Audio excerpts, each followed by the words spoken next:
Hi. Hi everyone. So I am going to talk about a little it's not religious, but I want to tap into something that's dear to my heart.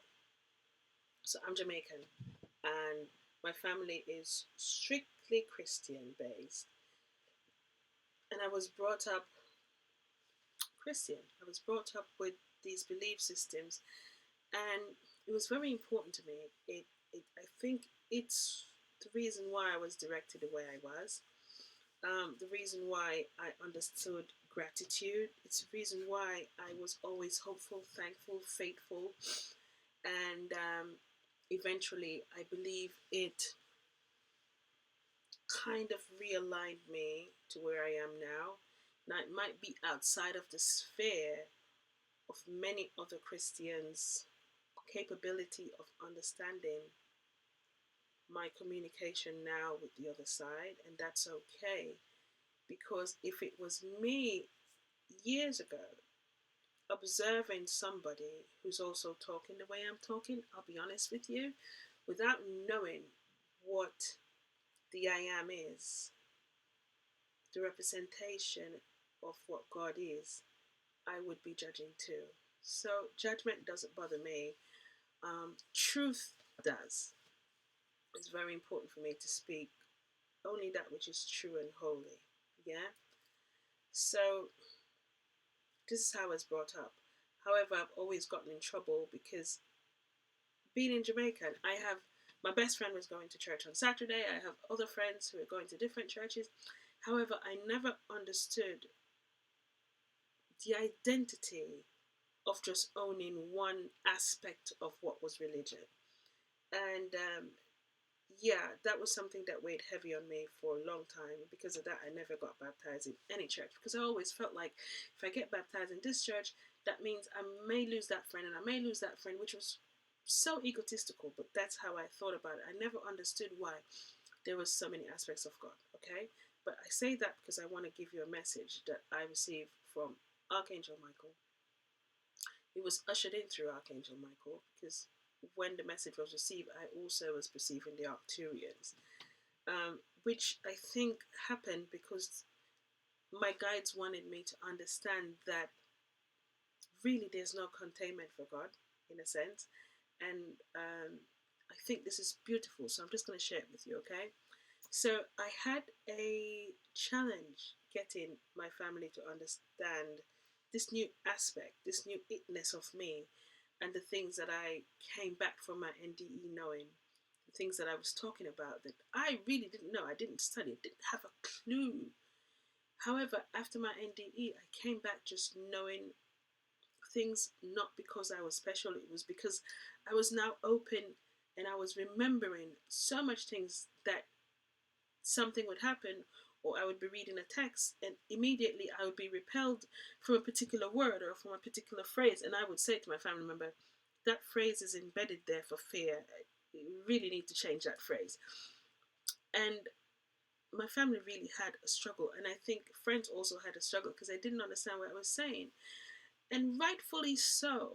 There's absolutely no judgment on my part to anybody who has to deal with me now, knowing who I was before, but just understand that it's not coming from a place of judgment or severity to say, oh, I know more than you. It's just that when you have an NDE, I think the way I had mine, sitting with the angels and receiving all these messages, and now understanding the true aspect of life from my perspective. Somebody else can have something different, and you're right to that also. But from my perspective, not read it in a text or hearing it in history or being taught it in a school or anything, witnessing and experiencing it for myself the way I have been experiencing every single waking day, waking minute. I'll give you experiences of so many things that happen over and over again that's tangible beyond a reasonable doubt. And I wanted my family to feel at ease and not be fearful again, and so caught up within the constructs and the confinement of trying to contain God within a box, to always argue to say, no, this one is right and that one is wrong, and that word that you use is wrong. You cannot say that word. If you say that word, you're going to be damned for this. And it has always been a challenge to try to allow people to understand, no, God cannot be contained, but I didn't know how. So here's how my guides helped me. The biggest players within my life are my parents. My dad is more reflective of me. He's more down to earth, more easy to talk to. My mom is the hardcore Christian who you cannot convert her, and she shouldn't be converted either. My mom is just a love bubble, but she's also very committed, and that's how we grew up. Very committed, and we're very proud Jamaicans, and this is how we grew up, and it really structured us, and it straightened our backbones, and we grew up with gratitude and love and humility, and I will never let go of any part of this, because I needed that to accept this that I know now. Okay, so let's get that out there. However, when I came back, I was more worried about my mom, because I didn't foresee what was going to happen, but I could feel what was going to happen, because she was so tunnel vision in just one aspect of religion, and I wanted so much for her to understand the grandeur-ness of the essence of what God was. Yeah, God is not just this thing to be contained here. I want you to understand that God is everything, everywhere, everyone. And I didn't know how to. And for years after my NDE, my mom never, ever, ever asked me. When I talked to her, I could feel energetically that she judged what I would share on the family group. And when I would say things and they would come to pass, people call them predictions, but they're probabilities, I could feel the fear out of them. Fear coming from them. Like, how did she know this? Is she talking to God or the devil? I could feel it, but they weren't saying it. So I was quiet most of these years, especially because of my mom, because I respect her so much, and I wanted her to be at peace with this before I opened my mouth, before I stepped out of the closet, in a sense. And finally, a few months ago, my mom, this is years after this happened, she finally just called me one day after all these predictions, all these things, and now when I talk, sometimes my family members will say, "You're Miss Perfect." I say, "I'm not perfect. It's just that I know that you shouldn't judge. I'm not perfect. It's just that I know that this is not the way it's perceived. It should be this way. It should be that way." Not trying to redirect them, but just talking how I knew better how to talk. And they would use certain words. I would say, "No, let's not use that word. The frequency is a little bit too low. Let's use this word." And I don't get it. I was like, don't use stress and struggle. Just say challenge instead. Simple things like that. But I understand now how it would rub somebody the wrong way. So finally, a few months ago, my mom called me up and she said, "You know what? I want to understand this thing that you're experiencing, because I don't understand it." And she said something, not in exact words, but something in terms of, I have 4 children, and I would love to know that all 4 of them are living for God. You know, that's my only wish before I leave this world. And I could feel immediately, she had this thought in her head. I wonder who she's getting these messages from, and rightly so. Because I'm not the one in the family to talk about Bible or anything. I'm always the one who sits in the back of the church. Because when I go to church, I always feel judged, like, oh my gosh, they're gonna know. I remember the first time I kissed a boy in primary school. I thought for weeks that everybody saw it. That's how, silly I was. So I know they don't expect me to be the one schooling anybody about church or about school or about God or about, the itness, ultimate source of God. And she called me that day and she said to me, it was an evening, and she said to me, "I want to know.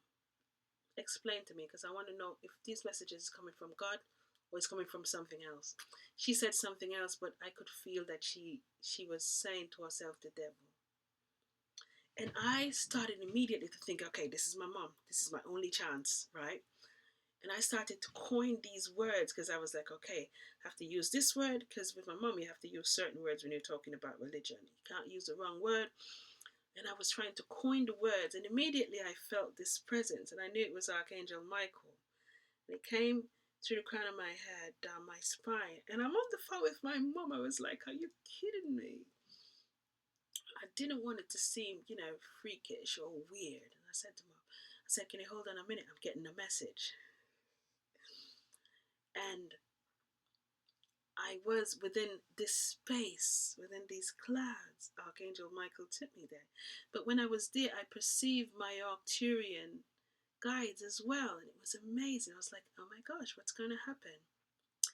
But immediately, Archangel Michael put my focus down and he said, look. And when I looked, I was in this space and I saw this big white mansion. Now, here's where the story starts.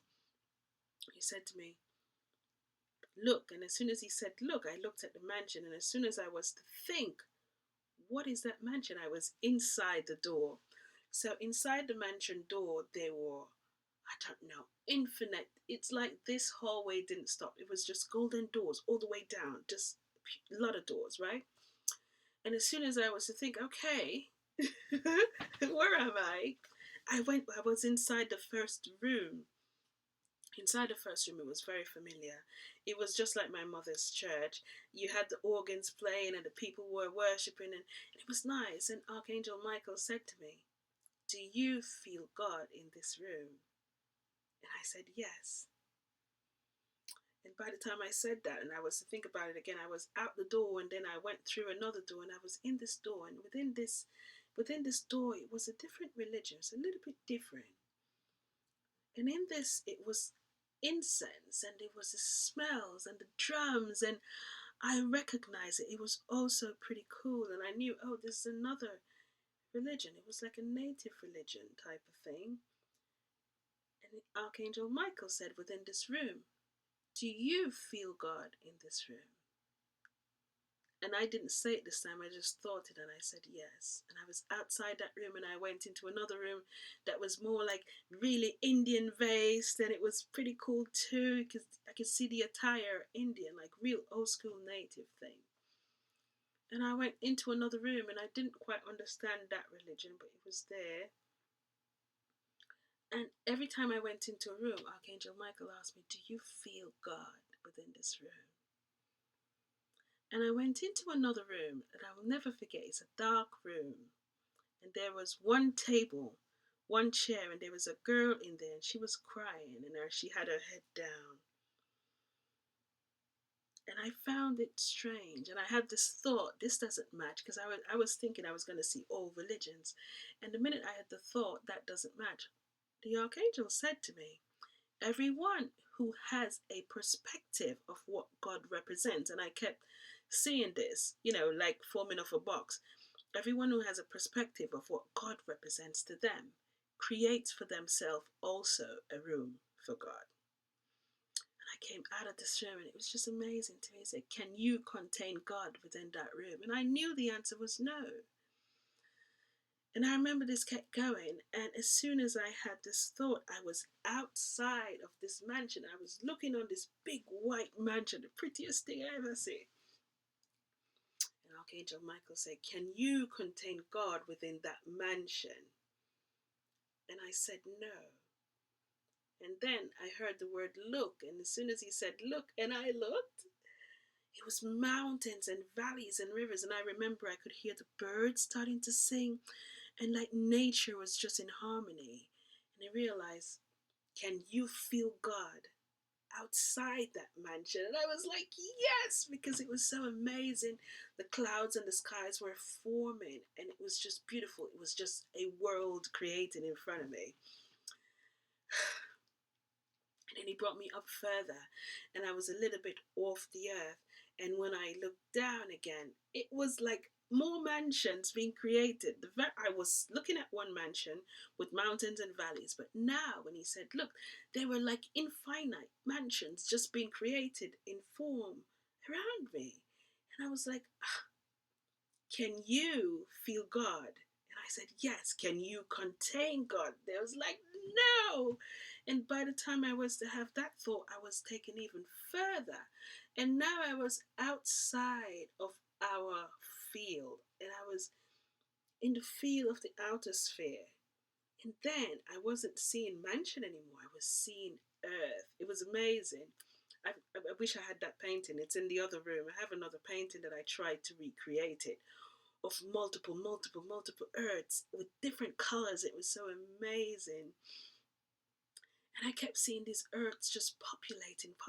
Archangel Michael said, "Do you feel God here?" I said, "Yes." I said, "Can you contain God here?" I said, "No." Oh my gosh. And he said to me, "God is everyone." Oh God, everything, everywhere. Just those three things. Go and tell them. I will never forget this. I couldn't let it go so much that I had to put it in a book a few weeks ago. By the time I was done with this vision, there's no linearity to what happens to me when I'm connecting with the guides. My mother was on the phone by now. She's a little bit annoyed, I can feel. She said, "Shani," because that's what she calls me. She calls me Shani. And I was like, "Mom, I can tell you now." And I went on that phone, it was a video call, and I explained to my mother everything that I just saw from the angel. And for the first time in 41 years, almost 41 years at the time, because I wasn't 41 yet, in the first time in so many years, my mother finally, she didn't say anything. Normally, when you're talking to her about religion and God, she always interrupted to correct you or to auto correct you. And she was quiet the whole time and she listened to everything I said. And then I just heard my mom say, "Okay, I understand now." Me got me bed. I'll talk to you tomorrow. That's in the Jamaican language. So she basically said, "Okay, I understand now. I can go to bed now. I'll talk to you tomorrow." That was my mom.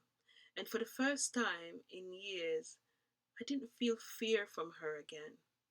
For the first time, I knew without a doubt from the explanation I gave her from this mansion with many rooms that Archangel Michael gave me. I finally could say without a doubt, wow, my mom understands. And it just took this weight off of me. It's like, oh my God, thank God, thank God, thank God, listen, you couldn't pay me enough.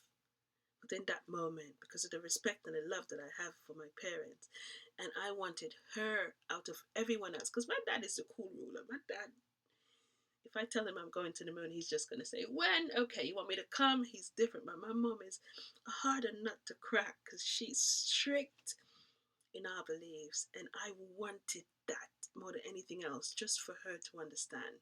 And for her to understand in a way with love that could spoon feed her enough so she understood that, listen, I am boots on the ground for God. It may be a little bit different from the way you know it, but I am a representation of an aspect of God consciousness. The words I speak may be a little bit different, but they're not of me.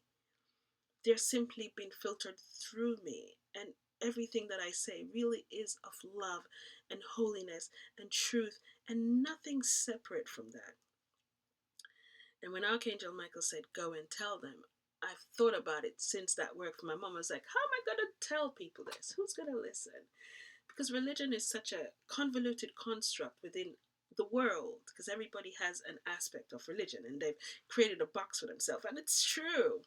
And I think it's what I've questioned ever since I was a kid. Like, why is it there's so many gods? Why is it that the Rastafarians, they're going to perish, and the ones who go to church on Saturday, they're going to perish, but the church that I choose to go is the only ones who are going to go? I was like, so what about the other billions of people on this planet, you know? And I finally understood it. And I give homage and gratitude to the angels so much. But each time I do it, it keeps saying, you know what, but you're just remembering. You always knew. You always were. You always are. You are becoming. That's how the angels talk to me. So it's that I am now, I've opened my transmitter to receive, to perceive, and to start to sort of become that which I always was. So it's nothing special. It's just now I've kind of unlocked I don't know how to explain it to you. I've kind of unlocked the limitations that have been here in the thought construct, and I've hoarded all these rocks of belief and lack mentality, and I've tossed them to daylight. I've tossed them back to the ocean. I've tossed them back to where they need to be, to that dark place. And I haven't tossed them to forget about them or to judge them either. I've tossed them to say, you know what, I appreciate the time you serve within my life. And you serve the time right, because while I serve the time of those limited beliefs, my parents, still within their own construct, still kept me within faith with a modality that worked. But somehow, for the consciousness that is awakening now, and the way the darkness is expanding upon this sphere, the way we have convoluted and boxed God within these mansions no longer will work, because the cells, which is us, we are all cells within this universal body. We can no longer operate in separate rooms in order to have world peace, in order for the industrial farming that we have allowed to be on the tables for our children that we love without condition, for these vehicles that we own that is being so sick now because we've forgotten how to be one with the land. We have the Arcturian said to me, it's a paradox, is it not? That you believe in pharmacy, Pharmacy, when the actual tangible truth for you is Farmacy, and you have allowed that to fall along the causeway and now believe in the synthesizing of something which is not right for you, to eat synthetic food and now autocorrect that with synthetic medication, when the actual Farmacy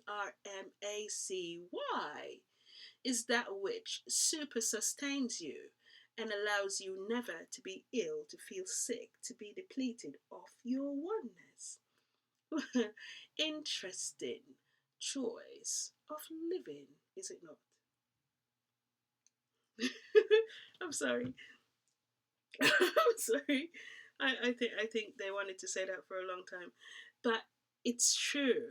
It's very funny and matter of fact, and I never looked on that until I heard that. I had to write it down. I had to get a pen and write it down. I was like, Phar. I have never in my life put pharmacy, because we've just known as a place of medicine, with Farmacy. Our pharmacy, the real one, should be coming from Gaia, because Gaia self sustains us, these bodies, and we've just accepted all these things. So these are the constructs that the frequency that's now coming in is breaking down, and it's bigger than religion. It's bigger than culture. It cannot be boxed in. And the reason why I'm giving these messages now, because I have to, because there's so much, there's so many teachings that I've received that's just as silly, this paradox that I just told you about farm and farm. It seems silly, but when you look into it, it's truth. And these are the things that are now falling along the wayside. People are realizing, oh my gosh, the reason why I'm sick is because I hate this thing so much. The reason why I'm sick is because I am energy, and I'm holding in this bitterness and this pain and this hate. And my body doesn't know what to do with this energy, because I don't speak my truth, because I accept that which doesn't serve me. And energetically, it's kept within. So the body doesn't know what to do with it. The cells are in disharmony. It's totally imbalanced, because I am sitting in a life, in a relationship, in a structure, in a culture, in a political system, in an education system, whatever it is. And I am sitting and I am accepting it, and I know it's not good for me, and I'm not speaking. So in now 2025, actually 2020 to 2030, this 10-year span, is this year where we choose to finally hit rock bottom. Like, and when you hit rock bottom, you can't do anything else except go back up, can you? Or you're going to lie and die. So majority of the populace hit rock bottom from maybe a disaster that happens, or maybe something that happens across the world that is oh my gosh, so horrible. Things are going to be revealed. And Gaia showed me that It's like you wonder, it's been there all this time and we didn't see that. Those amount of atrocities really happened on our planet from these people that we've revered. Prepare yourself for the next few years to go through this, to look on these peoples that we are putting on the mountain, not for you to revere them, but we are putting them onto the mountain in order for you to see that which you have been elusively guided towards, to mirror your lives with and your lives to say, this is what I emanate to be, not understanding that you are more, that it has been a distraction to keep you away from your own truth and your own power. Revere no one, because what they can do, you can also do. You can also be. You are always becoming. The aspects of entertainment, the aspects of what you feed yourself, the aspects of what you learn always comes from within. And whatever is outside is your emitter. It's an exchange. It's not something that should be thought of as slavery, as struggle. If you have yourself a creative function that flows through you with ease, flows through you with excitement and joy, it should be an equal exchange for someone else who perceives that this also will suit their purpose to make their lives easier. It is an exchange, not a working for money, not a struggle for money, but an exchange of abundance, because abundance is not just the tangibility of that which is money. If that's how you think about it, money will never stay with you because you have no relationship with it. You just believe you must struggle to receive this tangible thing within the hand, and this tangible thing is actually an energetic force. It is something that you should have a relationship. I am exchanging the service, this creativity that I have holds within myself. This comes naturally to me, and I am creating this service because it serves somebody else. It solves their problem, and because it solves their problem, this is a fair exchange. This is not struggle. This is simply a bartership of that which I have and that which they need, and this is the way that the world is now deflecting to. This is the new paradigm of thought. The younger ones coming in will not believe in the struggle. Do not try to direct them that way, because they have chosen not to charter the same paths that you have. We are complete.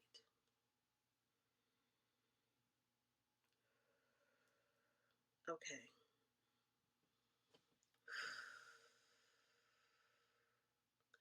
Okay, my guide stepped in, and I don't quite know how to get used to my guide stepping in yet.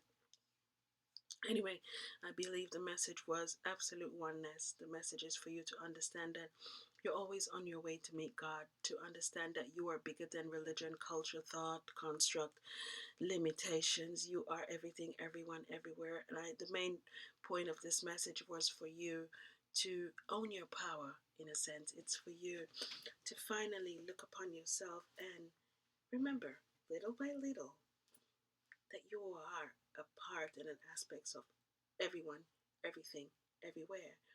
And there's no limitation to you. And as these things happen, and as people who you revere, I don't know why you revere people anyway, because the answers that you seek are within. If you bring yourself to a point of peace, like I was kind of forced to, in a sense, because I fought myself so hard to get here, and my guides really gave me some serious lessons to get here, to face myself and face how depleting I chose to live. Not standing in my power a lot when I thought I was. And you finally get to a space where it's so peaceful that you also want to relive it every single day.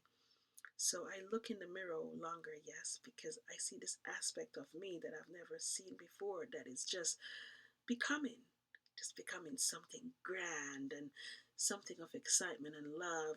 I see a being standing in her beingness and not caring what the world outside is reflecting, because I know what I am emitting, and it's just truth and love, and it filters back to me. No matter how the world may crumble around me, it filters back to me.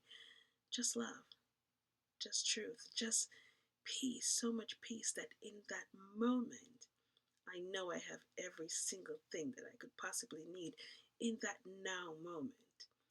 Nothing else matters in that now moment because you feel your connection directly to an infinite life source in that moment, and you remember, oh my gosh, I'm not limited.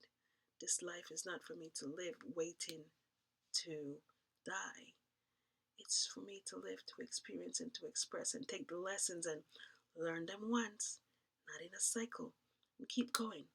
Because in every waking breath, I am, you are on your way to meet God. In everyone you meet, in every smile you give, in every choice you make, whether you give love or withhold love, always remember that. I'm sorry, my messages so far maybe is off or on, I don't know. But take what resonates with you, and what doesn't, it's okay. Leave it where it is. All right. Until next time, peace and love.